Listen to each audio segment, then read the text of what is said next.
Jamukan sariya dɔ la jabagaw k'aw fo ka waleɲuman dɔn bi jamukan sariya bulon kɔnɔ an kɛn bɛ k'a ɲɛsin ma degun dɔ don degun min ni a kɛn bɛ k'an ka lakɔli karamɔgɔw sɔrɔ diɲɛ n ko kɛn yɛrɛ ye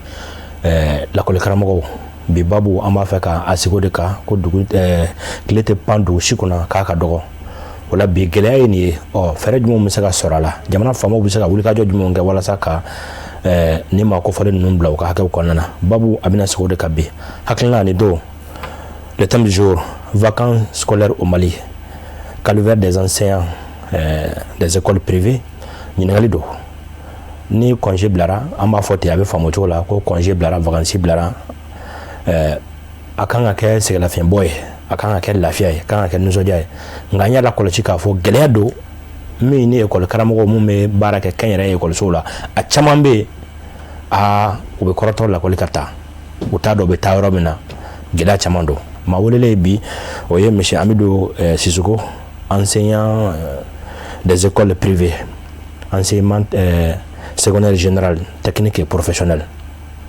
ale y'an ka bi maa welelen walasa k'aw ka ɲininkaliw minnu bɛ yen aw b'a fɛ ka minnu don a la k'o dɔn maa caman bɛ u sɔn ka na ale nana o la an b'a fɔ k'a waleɲuman dɔn sɔɔni an bɛ don an ka babu kɔnɔ inshallah.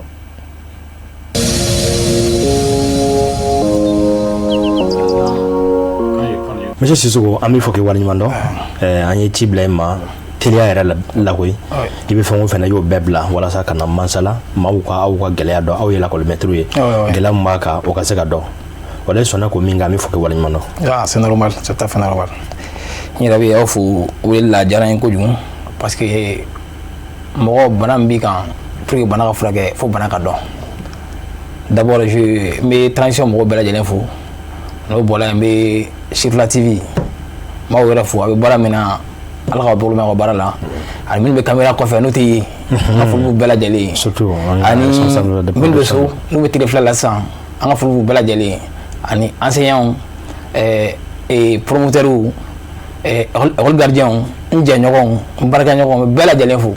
wa ala ka jamana basigi ya rabi amin ala ka dugawu minɛ amin amin. Alors an b'a lakɔlɔsi n'a fɔra ko lakɔli bilara min ye jamana ka lakɔlimɛtiriw ye n'o ye les enseignants du public voilà d'école publique an b'a fɛ ka kuma fonctionnaires kan lafiya don parce que sɛgɛlafiya don au même moment an ka kɔlɔsi bɔra k'a fɔ min ye kɛnyɛrɛye écolesotigiw ye mun bɛ baara kɛ u ka bolo kan n'o ye enseignants ye jatigɛ bɛ dɔw minɛ dɔw bɛ kamana gan dɔw bɛ dɛsɛ ka sow sara vraiment nasɔngɔ ko bɛ gɛlɛya alors an mun ye enseignant ye bi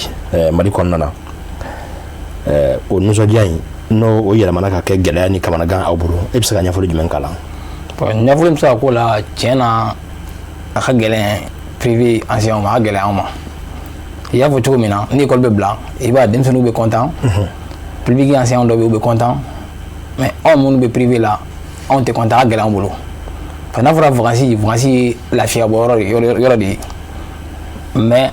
anw kɔni a gɛlɛnlen b'anw ma parce que n'i y'a ta k'a lajɛ nin waati kunkurunnin in na ni école privée ta k'a lajɛ i b'a ye k'a fɔ les 10 privés nationaux i b'a ka ca privés ka ca la c'est pas pour que n bɛ fɛ ka fɛn fɔ publics ma mais waati kan ka se ten an k'an kɔsi privé mɔgɔw la ten pour que an bɛ se ka bɔ nin gɛlɛya nin kɔnɔ cogo min na voilà. Alors ni an ye a ta k'a lajɛ an bɛ a mɛn aw ka maa dɔw da écolemɛtiriw ko wari foyi tɛ sɔrɔ aw ka les 3 mois les 3 mois de salaire zéro voilà an b'a mɛn aw ka mɔgɔ dɔw da ten ko les 3 mois de salaire zéro. Alors o kɔrɔ ye mun ye yala k'a daminɛ école bilali la fo ka école ta foyi tɛ aw ye wa an b'a fɛ k'o dɔn avec précision. O question ye a diyara n ye 3 mois salaire zéro in o yɛrɛ ye k'a fɔ cogo ɲɛ sinon 3 mois tɛ a ka ca n'o ye. A ka ca n'o ye. Cogo di. Ne bɛ se k'a fɔ kalo 5 don. A tɛ subhanallah. Kalo 5 don parce que n'i ko 3 mois an bɛ se k'a fɔ mɔgɔ min bɛ classe d'examen kɔnɔ n'an b'u wele ko terminal classe olu ta bɛ taa juin na mais mɔgɔ min tɛ o kɔnɔ o de ka ca bon baara bɛ kɛ ni caman ta de ye mɔgɔ min bɛ 10e 11e na n'an b'olu wele ko classe intermédiaire i b'a ye k'a fɔ olu bɛ bila depuis mois de mai donc mois de mai i ka compter mois de mai ka b'o la ka taa fo fin octobre parce que octobre bɛ tɛ fɛn sɔrɔ fo fin octobre de dɔ bɛ sɔrɔ o waati kɔnɔna la ni ala yɛrɛ tɛ bɔ man di dɛ voilà n bɛ se k'o de f'i ye kalo 3 kɔni tɛ an b'a fɔ kalo 5 de ye wa problème yɛrɛ fanba ye min ye i b'a ye k'a fɔ promoteur ninnu caman bɛ yen mois de mai yɛrɛ fana bɛɛ yɛrɛ tɛ yɛrɛ depuis le 10-15 mai i b'a ye dɔw bɛ bilali kɛ ou a fana hali ka examen dɔ fana bɛ bila kalo 1 yanni bac cɛ o école ka ca ne yɛrɛ b'o dɔ dɔn. Ah bon? Awɔ. Mais est-ce que c'est normal? C'est pas normal. Denmisɛnninw ka préparation kan. A bɛ jouer a kan kosɛbɛ a bɛ jouer denmisɛnninw ka préparation kan parce que n'i y'a ta k'a lajɛ préparation ko niveau nin na programme de bɛ yen programme kan ka épuisé de anw anciens dun fana an bɛ siran k'a fɔ ko ko fɛn nana examen na ko denmisɛnninw b'a ye classe kɔnɔ bon n'a fɔra ka taa o cogo la k'e bɛ denmisɛnninw labila anw fana est ce que an bɛ se ka baara kɛ ka ɲɛ wa parce que i y'a tila programme na denmisɛnninw y'a faamu o fɛn fila de ye donc tant qu'an ka di anciens ma ni académie ye min bɔ ni ministère ye min bɔ baara ka kɛ ni o ye mais o yɔrɔ in na an bɛ se ka min fɔ suivi ka kɛ pour que règle ka fi école ka bila waati la voilà. O diyara n ye mais n'i y'a jateminɛ sisan nɔ e filɛ ka tranche mun fɔ i b'a sɔrɔ hali mun bɛ premier cycle kɔnɔna na second cycle en tout cas fondamental niveau fondamental donc o caman bɛ kɛ gɛlɛya kelen in kɔnɔna na wa? A caman bɛ gɛlɛya kelen in kɔnɔna la parce que n'i y'a ta k'a lajɛ an b'a wele ko contrat dɔw bɛ contrat kɔnɔ dɔw tɛ contrat kɔnɔ bon normalement mɔgɔ bɛ baara la i bolo i kan ka contrat d'a ma mais maa min bɛ contrat kɔnɔ bi bi in na a bɛ compter dɛ a bɛ compter wa contrat ninnu est ce que o b'a ɲɛ ma wa point d'interrogation voilà. Alors o yɔrɔnin na an ma sɔnni sigi o kan mansaw b'a la mun ye denfaw ye denbaw ancien bɛ sɔrɔ nin bɛɛ de la a dan tɛ k'a fɔ anw cɛw don an mun ye cɛw ye cɛlakaw dama tɛ an balakaw fana b'a kɔnɔna na alors maa min ka baara bɛɛ bɛnnen don enseignement ma ni kalo 3 ye an ka dan misali an ka ta kalo 3 yɛrɛ ma sa i a fɔ k'a bɛ se ka taa o kɔfɛ mais n'an y'o kalo 3 ta denbayatigi bɛ a ka denbaya labalo cogo di walima aw bɛ se ko wɛrɛ la mun bɛ kɛ vacances kɔnɔ mun ni enseignement tɛ kelen wa an b'a fɛ ko précision de dɔn quoi. O question in o diyara n ye tuguni parce que n'i y'a ta k'a lajɛ ancien ninnu anw yɛrɛ b'a la caman vacances kɔnɔna la i bɛ baara wɛrɛ de kɛ tɔw kɔni bɛ vacances la olu bɛ vacances la maa wɛrɛ bɛ olu bɛ vacances la mais an ka vacances in tɔgɔ de don dɔw baara ka ca il y a des maîtrisards parmi nous dɔw bɛ INSIP sortants bɛ yen olu ka ca la IFM sortants bɛ yen olu ka ca la mais bi bi in na baara min bɛ yen n'a bɛ kɛ o de ka ca min tɛ enseignement kɔfɛ parce que choix wɛrɛ tɛ yen n'o tɛ denbaya tɛ se ka balo awɔ. Mais n ka dun bɛ sɛbɛn i ka pièce ko enseignant o la. A bɛ sɛbɛn pièce ko enseignant certes mais o enseignant kelen ninnu n'i bɔra bi i bɛ ɲininkali kɛ ou bien mɔgɔ min bɛ telimanigiw lajɔ u ka ɲininkali kɛ ko telimani bolila e ka baara ye jumɛn de telimani kɔfɛ i b'a tan o tan na 5 6 b'a f'i ye ne école karamɔgɔ de ye o ye telimani i bɛ bɔ yen ne yɛrɛ ne ka se yan n dɔnbagaw dɔ bɛ yen u bɔra bitigi dayɛlɛ vacances in kɔnɔna la u bɛ k'u débrouiller o la o dɔw bɔra INSIP la dɔw bɔra IFM na dɔw ta ye kunkolo coiffé ye donc n'o tɛ bɔcogo wɛrɛ foyi t'anw na parce que anw bɛ sara ye heure min kɛ o wari de bɛ d'i ma est ce que an fa tɛ fasoden dɔ ye wa donc a ka kan mɔgɔw kɔsi an fana ten dɔɔnin awɔ. Donc a bɛ i n'a fɔ vacances in dabɔra ninnu kama aw ka denmisɛnninw ka hakiliw ka lafiya lakɔli maîtres yɛrɛ fana ka se ka formation kɛ ka livre ɲumanw kalan walasa ka école ta labɛn ka dɔ fara dɔnniyaw kan donc a bɛ i n'a fɔ e ka kuma in na o temps yɛrɛ t'aw bolo a caman bolo. Bon bɛɛ kɔni b'a dɔn k'a fɔ hakilila baara kɔni lafiya ka ɲi a la hakili ka ɲi ka lafiya vacances dabɔra de kama mais n'a fɔra an bɛ vacances bɛɛ kɛ nin na est ce que ni école taara enseignant ye i bɛ se ka baara k'a ɲɛ ma hali n'a ka d'i ye wa a bɛ gɛlɛya dɛ a bɛ gɛlɛya so i ye min fɔ vacances dabɔra i ka lafiya i ka recherche kɛ i ka préparation ka sigi u kan kura ye ka changement don o la mais tiɲɛ na a ka gɛlɛn o ancien kelen i b'a ye école bɛ taa i b'a ye octobre yɛrɛ bɛ taa kalo min na kalan daminɛ kalo min yɛrɛ la i b'a ye k'a fɔ kalo yɛrɛ ancien sɔrɔ classe kɔnɔ i b'a sɔrɔ sunɔgɔ la n'i m'a faamu i b'a fɔ ko ni ancien tɛ baarakɛla ye mais a bɔra min na vacances kɔnɔ a b'a dɔn a bɔra ka min to so a b'a dɔn donc an b'o gɛlɛya de kɔnɔ bi n bɛ min fɔ ka fara kan fana pour que résultat ɲɛnama ka kɛ il faut que ancien ka bila condition na ni ancien bɛ condition na ni hakili lafiyara farikolo lafiya ni farikolo lafiyara baara bɛ kɛ ka ɲa voilà. Alors ni an ye lakɔli maître dɔw fana ka jateminɛ ka u ta ka ni promoteur min ye école sotigiw ye la promoteur d'école privée ama fina ko école privée bébé yera sora kono ka damene fondamental la première la ka ta fo 6e na ka damene 7e na fo 9e année ka yela lycée classé au professionnel a bela kata privé kéré seraka mais école sotique do fana ma fo ko woro kan wala sora muna no ye demansa o kan na kalo sara mundi ko fana me jo ko be jo pep o kono jora ko rufana war musa wala to bulo ka école metro sara yala aw ni promoteur ye baraka nyoy aw ka famille re jume o koina bon a famille mi o la ni yeni fo mo moy ma fo be me a chaman bi ni si ga analyser ba don ka fo siga ba kman dola tode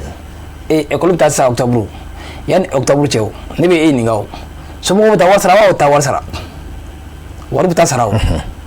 waru ta sana war sara lawo fe be gestion ko di maintenant yore na ka monsieur Keitafo un promoteur d'école récemment borate la kumana fe be organisation ko di so ako so mo te war sara ado bi sa ga che mais école jora e so mo war diga école jowa aya chamana o make o ma war diga école jowa mais wati bi na pape be duma est ce que ya fo jamana nyana jamana ko tigu nyana ko ni so mo war sara net ka ancien sara fura o nyana o ma fo bon no ma fo o kona fo ko be ancien nga fe glo la parce que ta so afra de matiku de asa ta so to si la ka tiena na so te bi ga dima parce que école la fe ma dema ou be bangue bo ma fendi promoteur ma iba bo ino voilà. Donc c'est la seule explication possible. C'est la seule explication possible. Alors principe là ndele mara ka voyer était nambaye ko nasran non ka be hakla sandan ko presque 100 mois ibe ko mettra ko nana. On a eu jatemena. Prometteur ka agrément ni création ouverture soroli. Il va sera avec glon condition d'ordre là. Oh. Et puis c'est comme foyena o yora nkana so be dodo la. Mais don doga agrément ni création non vle o lu sorol ko condition bala. Ñu def nga kuma ko nala. Mo etse ga fo autorité nyana ga chena ne bina ko dale. Mais sum prendre le mo war sara net ci gansion sara ni yo fo ate dimo. Oron dale na sekali beke déplacement beke ka taro la je. Si c'est apte ou pas. Non beke la kay ka fo ki ibe condition ko nala. Ero ki bolo bi ko soro. Ko ede bisi ga dale e bisi ga ancien sara pendant ça hakay ne ko fait amangati ga excuser ka fo ko no ke tiga ancien sara parce que parler de vous ma sara fait bayer organisation ko di ne organisation ga teme ni sanduru ko la war me sura la me do kala maula awo ka fo ko parler de vous na ni wari ne be sanan ga sanan sanduru gala ne ko do fait mi do war me sura de ka privé bi littéralement c'est la ka privé bi non. On les appelle CLUB, au calme bébé non. Il y a le tennis scolaire. Et tennis fleur, nous vous ça sur la gana. Abi fait voir mon école là. On va d'adon. On fait une gestion code. Ça faut la manière, ça va la manière. Ça se voit là, organiser au fur et à mesure qu'à bord dingue non. Mais école B, ne veut pas bi, ni na sambe, demain ma di ancien mo B. Depuis école trafo bi. Ni na sambe. École baraka oka. École métro baraka oka. École métro baraka ka. Octobre faut la blabila. Demain maduma. Do ba bla kelingeli ainsi de suite abina gula to am est-ce que e ko min fo dabulu be ala bele ba ko do wa ba ko do sambe ne re ko ni boni be kuma te kuma ni ken to koy nde be wara do la mbisi ka fo oron olu ka fsa mais ni ka général ta men collecte wi sambe ma ko do drome maduma fobi alors mais est-ce que au sarabala il va de jouer cours la qualité ka c'est-à-dire que kanga chesser ni farfo de mon soro wala sa kata dimension kala est-ce que a tout farfa ka bara waro ka kere fa wala sa ka demaya barola sanin wari ka soro ni ancien kala ko kalo sara ka ba ke ete fen soro te ancien dro haramadi parce que haramadi ni akli ma lafia farko te lafia ni akli ma lafia farko te lafia halla ka die itisi ba ka gele na fa ancien de bloc ha ke kono e mo go bi examina ito soro mpisi ka fo sira sura la ibisi ka occupant de soro beti ancien soro il soro bla classique on ti mais ancien tele occupant ni juste de gars classique on no kerao est-ce que résultat be ko la wa aba galane et ça ka ola d'accord mais est-ce que amunu fana ye kana ye la coordinateur ye no ye les anciens des écoles privées an b'a fɔ kuma dɔw fana ko est-ce que nouveau yɛrɛ bɛ aw la est-ce que diplôme ɲɛnama yɛrɛ bɛ aw bolo est-ce que o t'a to a bɛ ka taa sara dɔw minɛ ani minnu man kan juste parce que a yɛrɛ b'a dɔn compétence tɛ yen o kuma minnu n'o bɛ fɔ a bɛ se ka mun fɔ an ɲɛna o la. bon ni o kuma question o yɔrɔ question fana n'i y'a ta k'a lajɛ fan dɔ fɛ dɔw bɛ anw fana na parce que o fana bɛ dépend jamana ka implication na de un et de deux aussi o bɛ dépend condition de vie fana ekɔliso fana na ne bɛ exemple ta yɛrɛ kan ne bɛ yɛrɛ dɔn école bɛ école la ni ne wulila ta ne tɛ taa o école bɛ yen ne tɛ taa munna parce que e b'a dɔn e bɛ cogo min na n'i b'i yɛrɛ dɔn fɛn dɔ bɛ yen i kana sɔn a ma mais n collègue dɔ bɛ yen n b'olu t'a faamuya parce que tellement les conditions sont précaires conditions ka waati ka gɛlɛn fɛn dɔ bɛ fana bɛ hali n'a man di ye i bɛ don a da fɛ n bɛ se k'o de fɔ o yɔrɔ la. o diyara n ye mais ni an ye nin fana ta k'a lajɛ a bɛ fɔ nin kɛnɛ kelen kan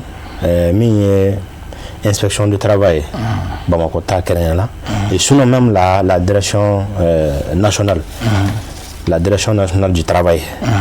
u ka maa bɔra nin kɛnɛ kan a bɛ siɲɛ caman bɔ jamukan sariya bulon kan on veut être très précis voilà la direction nationale du travail au Mali qui en tout cas couvre l'ensemble du territoire national o bɔra yan nɔ an ye ɲininkali kelen min fana k'u la o ko effectivement ni ye école dayɛlɛ baara yɔrɔ dayɛlɛ a ka ɲi i bɛna mɔgɔ min tɛgɛ contrat d'u ma voilà alors munna aw fana sigilen don contrat tɛ aw bolo parce que ni contrat b'aw bolo est-ce que nin fasugu ninnu bɛ kɛ ɲininkali b'o yɔrɔ la. o ɲininkali n bɛ jigin anw yɛrɛ la o yɔrɔ la anw ancien n bɛ jigin anw yɛrɛ la o yɔrɔ la ancien o y'an caman ka slogan ye ko ancien fɛn jɛ ancien fɛn jɛ ancien fɛn jɛ e yɛrɛ de ye ancien ne y'o fɔ ka ban mɔgɔ b'o fɔ ça veut dire que e yɛrɛ fana ma ɲi sɔni bɛɛ ma ɲi ala sɔrɔ kelen bɛ yen k'o ka ɲi o kelen i bɛ se ka tɔgɔ la ɲɛ an ka fara ɲɔgɔn kan wa gɛlɛya se anw ma parce que bɛɛ bɛ siran bɛɛ bɛ boli a ka heure de nɔfɛ bon mɔgɔ dun i ma kalan kɛ ekɔliso kelen kama diplôme b'i bolo n'a sɔrɔ e b'a dɔn i bɛ mɔgɔw bonya mais i man kan tɛ ka siran i kan ka bila i ka hakɛ kɔnɔ bon ancien ne bɛ min fɔ o yɔrɔ la an kan ka fara ɲɔgɔn kan de mais k'a fɔ ne kelen bɛ n ka kɛlɛ kɛ k'a fɔ ancien tɛ se ka fara ɲɔgɔn kan heure de ye ancien donc ça veut dire que e yɛrɛ fana ma ɲi ni n bɛ se ka min fɔ o yɔrɔ la ancien an k'an bolo di ɲɔgɔn ma ni ala sɔnna a ma an mago min na a bɛ lasɔrɔ. o yɔrɔ in na mais est-ce que c'est un cas général bɛɛ bɛ tan wa walima écolisotigiw t'a dɔn k'a kan ka kɛ wa ou bien anciens t'a dɔn parce que an b'a fɛ ka dɔn problème yɛrɛ bɛ yɔrɔ jumɛn na ban ninnu ka côté la wa aw fana ka sɔn don a ma ten o fɛn de don. bon problème b'an fila bɛɛ la n'i y'a ye écolisotigiw fana tɛ ka kɛ parce que anw fana tɛ ka fara ɲɔgɔn kan k'a kɛ ka ko dɔ ta k'o sɛgɛrɛ sɔn n'ale ma sɔn n'u ma sɔn a ma n'i taara n'u sɛgɛrɛ k'a ɲɛf'u ye a bɛ se ka kɛ u bɛ segin u kɔ mais an ka milieu na bɛɛ bɛ siran nin problème yɔrɔ de bɛɛ bɛ siran. bɛɛ bɛ siran. bɛɛ bɛ siran. mais u kɔni tɛ se k'a fɔ ko i ye revendication kɛ k'u b'i bila ka bɔ baara la kɔni. i bɛ bila. non. licenciement i bɛ bila o yɛrɛ de ka ca. o yɛrɛ de ka ca i bɛ bila. k'i bila ka bɔ baara la parce que i hakɛ ɲinini tuma fɔ wa. i bɛ bila wa foyi tɛ bɔ a la. nous sommes dans un état de droit. ouais. Avec l'inspection fɛn caman bɛ ka yɛlɛ. oui effectivement. an y'a kaw ye ka tɛmɛ a kaw caman kɛra jusqu'à présent a dɔw yɛrɛ bɛ tribunal la o kaw kɛra salon yɛrɛ tout près a kaw dɔ kɛra a ma se écoliso ka fɔ mais ancien 60 ni kɔ u bɛɛ licenciera parce que u ka droit demandé u ka wari de bɛ yen u ka wari d'u ma wari ma sɔrɔ mais bi écoliso kelen na ancien yɔrɔ taara ka taa heure ta ye. bon o de promoteur ninnu ka fɛn kalama. u b'a kalama donc o de promoteur kunna donc ni dɔ taara dɔ bɛ na aw bɛ kɛ nali in tɛ o il faut quelqu'un mɔgɔ min bɛ se a ka baara la o de don voilà. d'accord o yɔrɔnin diyara n ye mais est-ce que ka nin to mɔgɔ kun na k'a fɔ kow ma dakɛ kuma bɛɛ n bɛ se ka gɛn ka bɔ baara la ni école bilara comme an bɛ vacances ko de la n tɛ fɛn sɔrɔ est-ce que i bɛ kɔnɔ jɛya yɛrɛ c'est à dire que i fari bɛ foni baara in yɛrɛ la kosɛbɛ. a ka gɛlɛn dɛ fari ka foni baara in na a bɛ gɛlɛya kojugu n y'o de fɔ ni hakili ma lafiya hali ni fɛn dɔ bɛ yen a ka di ye i se t'a la i tɛ se ka kɛ ka ɲa i bɔra so i mana sɔn ka di madame ma e nana kilasi kɔnɔ ni ala ma jan kɛ yɛrɛ i bɛ baga denmisɛnninw ma de ko gɛn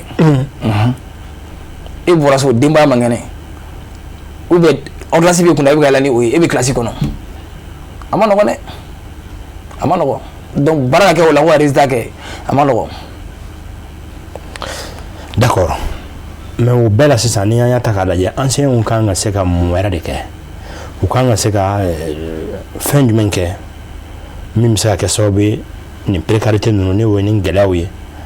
vacances kɔnɔna na ni an yɛrɛ kɔnɔna na kalo dama bɛ se ka kɛ ka sɔrɔ sara ma kɛ mun kan ka kɛ e yɛrɛ ka faamuyali en tant que ne ka faamuyali la min kan ka kɛ anciens bɛ se ka jateminɛ kɛ min bɛ yɔrɔ min na i bɛ ekɔliso min na o bɛ se ka jateminɛ kɛ parce que promoteur hadamadenw de don mɔgɔ bɛ se ka kuma u fɛ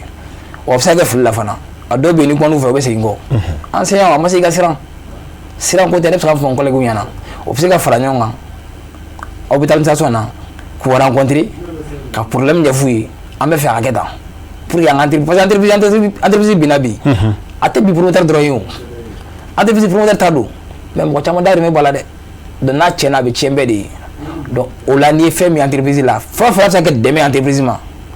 i kana siran ka taa o fɔ promoteur ye a dɔw la yɛrɛ a bɛ diya dɔw ye i b'u bilasira wa a ka ca Ala fɛ entreprise kelen fana a bɛ yiriwa donc n'a tiɲɛna a bɛ tiɲɛ bɛɛ ye n'a tiɲɛna a bɛ tiɲɛ bɛɛ ye promoteur dɔrɔn tɛ au contraire promoteur fɛn ka lafiya yɛrɛ parce que a ka jugu anw anciens de anw de ka baara don parce que anciens dɔw b'a fɔ ni yɔrɔ datugula an bɛ taa yɔrɔ dɔ la non olu tɛ kuma min kan ka fɔ parce que datuguli tɛ o walidenw de fana bɛ yen donc waliden kalifali la i fana ka baara wasira fɛ ka ɲa bon pour que baara wasira fɛ ka ɲa i fana ni promoteur a ka to ka ɲɔgɔn ye ka kuma c'est très important voilà ayiwa a diyara n ye o la bi ni an y'a ta k'a lajɛ an bɛ malikura kɔni tile la jamanakuntigi yɛrɛ ye i ɲɛsin o ma kosɛbɛ o ka kuma o kuma o kɛlen don k'a fɔ an bɛ malikura ko de la nous sommes vraiment en pleine refondation o sira kan est-ce que anciens aw ka gɛlɛya in aw ye faamaw ladɔn a la ka a ɲini u fɛ o k'aw dɛmɛ aw ka se ka bila k'aw hakɛ kɔnɔ awɔ a dɔw kɛra a baaraw bɛ sen hali bi an bɛ dugawu de kɛ ani sabagaw ye parce que problème bɛ yɔrɔ min na bi bɛɛ b'a kalama jamana ɲɛmɔgɔ b'a kalama bɛɛ b'a kalama baara b'a kɛ dɔw kan au fur et à mesure n'Ala sɔnna a ma a caman bɛ buti wa an bɛ foli bila promoteur dɔw fana parce que promoteur bɛɛ tɛ a tɛ se ka fɔ promoteur si ma ye a bɛɛ tɛ aw caman bɛ yen an b'u fo wa an b'a ɲini promoteur tɔw fɛ u ka kuma tɔw fɛ min u ka se k'u ladege pour que an bɛ dingɛ min kɔnɔ an ka bɔ dingɛ in kɔnɔ. ah bon awɔ mɔgɔ bɛ yen nɔ minnu vacances kɔnɔna na u ka école maître bɛ sara wa o promoteur bɛ yen o promoteur bɛ yen wa promoteur fana i taara u ka école la i b'a ye k'a fɔ examen la examen bɛ diya ye defu bɛ diya ye bac bɛ diya ye parce que anciens b'a dɔn min b'u ka yen nɔ lafiya de bɛ yen. donc bɛɛ bɛ fari foni bɛɛ fari bɛ foni parce que e b'a dɔn yɔrɔ min dalen n'a datugura a bɛ min kɛ i b'o dɔn jagoya i b'i cɛsiri donc n b'a ɲini promoteur tɔw fɛ o k'olu ladege n'u bɛ fɛ école ka yiriwa. donc o fɛn in contrat ko don wa o kɔrɔ o contrat bɛ o n'u ka anciens ni ɲɔgɔn cɛ est ce que o droit ninnu mun ye INPS ni AMO ninnu ye avantage ninnu est ce que a tigilamɔgɔ ninnu fana m'u yɛrɛ sɔrɔ o kɔnɔ wa. o écolisow bɛ yen. o Mali la yan Bamakɔ fana yan. a baden Bamakɔ yan a dɔw bɛ yen mais min comment dirais-je min t'a kɛ o de ka ca mais dɔw fana bɛ yen min bɛ ancien bila u ka droit kɔnɔ écoliso bɛ yen bi écoliso ne bɛ se k'a fɔ a ancien école privée dɔ bɛ yen a ancien hali ni ye fonction publique proposé u ye o dɔw tɛ taa o bɛ yen k'e taara écoliso b'o la n b'a fɔ nin yɔrɔ in na ale kɔni ale ka école y a rien à dire ancien yɛrɛ b'a fɔ mais ancien dɔw bɛ yen n'i yɛrɛ y'u yɔrɔ kɔnɔ tiɲɛna ni ancien ninnu o b'u diya i b'a dɔn min ka ɲi ka d'u ma vacances tɛ jɔrɔ sisan o lafiyalen bɛ o b'u ka formation kɛ o b'u ka lecture kɛ bon i b'a ye école bɛ taa mɔgɔ min to cadre kɔnɔna la o tɛ se ka i bɛ taa kelen kɛ dɛ. a diyara n ye bi sigi sera a kuncɛyɔrɔ la kaban alors ka bi jɛmukan datugu e bɛ welewelekan jumɛn bila ka ɲɛsin i collègue enseignant ma n'o ye l'école maître ye i tɔw ani écolisotigiw yɛrɛ ani cakɛda mun bɛ jamana kɔnɔ n'olu ka baara fana ɲɛsinnen ninnu ma i n'a fɔ inspection du travail ka se INPS ma a n'a ka démembrement bɛɛ lajɛlen e bɛ weleli jumɛn lase bɛɛ ma. mɛ weleli lase n b'a daminɛ n collègue la fɔlɔ n'o ye anciens ye n b'a fɔ ye an continue k'an cɛsiri an ka baara in kɛ sɔrɔ bɛ Ala bolo mais a t'an bali fana an k'an ka revendication kɛ bonya ni karama kɔnɔna la ka sɔrɔ a ma kɛ ni mankan a ma kɛ ni foyi ye n bɛ segin a kan promoteur hadamadenw de don u bɛ se ka kɛ fili la n'o bɔra yen n bɛ ɲɛsin promoteur fana ma promoteur n bɛ se ka conseil min di u fana ma u k'a lajɛ u k'u kɔsi an na dɔɔni parce que olu ni anw a bɛna fɔ ɲini nɛ an tɛ se ka taa ka ɲɔgɔn to donc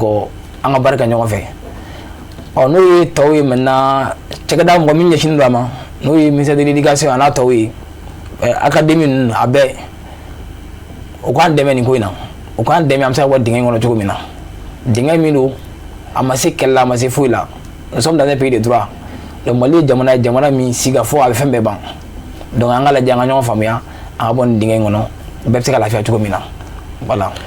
a diyara n ye an bɛ fo k'i waleɲuman dɔn i sɔnna ka na nin kɛnɛ kan bi jɛmukan sariya bulon nin fana bɛ dan sigi a la ne bɛ whatsapp numéro to ne ni aw ni ɲɔgɔn cɛ whatsapp numéro o bɛ to ne ni aw ni ɲɔgɔn cɛ aw ka ɲininkaliw don nata la o bɛ kɛ sababu ye an bɛ ci bila maa min bɛ se ka na o jaabi an b'a fɔ nin yɔrɔ la k'a fɔ bɛɛ lajɛlen ka i jɔ i jɔyɔrɔ la min bɛ kɛ sababu ye lafiya la na walasa denmisɛnninw ka kalan ɲuman sɔrɔ kuma caman na f'a ka sɔrɔ lakɔlimɛtiri min b'u kalan hakili sigilen don u lafiyalen don hakili la alors n'a fɔra ko i bɛ kalo dama dɔ i b'a dɔn fɛn tɛ yen kuma dɔw la kɛnɛya bɛ yen bana bɛ yen nɔgɔya t'a la fiyewu baara yɔrɔ min fana ka baaraw ɲɛsinnen don a yɔrɔ ma walasa u ka se ka sariya la baara ka contrôle kɛ n'a yɔrɔ la parce que agrément bɛ di création bɛ kɛ u b'u engagé fɛn dɔ la mais n'a a sigira sen ka gɛlɛya don bis dakun an b'a bila yan yɔrɔ in na jɛmukan sariya bulon ka whatsapp numéro to ni aw ni ɲɔgɔn cɛ hakilina kun sigira nin kan vacances scolaires au Mali calvaire des enseignants des écoles privées ma welelen an b'a fɔ ka waleɲuman dɔn monsieur Amido Sissoko enseignant